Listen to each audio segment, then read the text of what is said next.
Heart sounds are noises produced by the heart during the cardiac cycle due to the closure of valves and the flow of blood through the chambers. These sounds are typically heard using a stethoscope and are classified into 4 primary sounds: S1, S2, S3, and S4.1.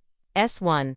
This is the first heart sound, caused by the closure of the atrioventricular valves and tricuspid valves at the beginning of ventricular contraction. It is lower pitched and longer. 2. S2.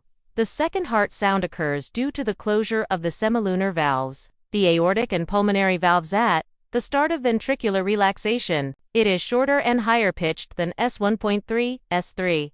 Sometimes heard in children or young adults. This sound follows S2 and is caused by rapid filling of the ventricles. In older adults, it may indicate heart failure or volume overload. 4. S4. This occurs just before S1, due to atrial contraction and the forceful flow of blood into a stiff ventricle, often a sign of left ventricular dysfunction. Additional sounds, such as murmurs and clicks, may indicate abnormal heart conditions like valve defects or turbulent blood flow. Evaluation of heart sounds helps diagnose cardiac function and disorders.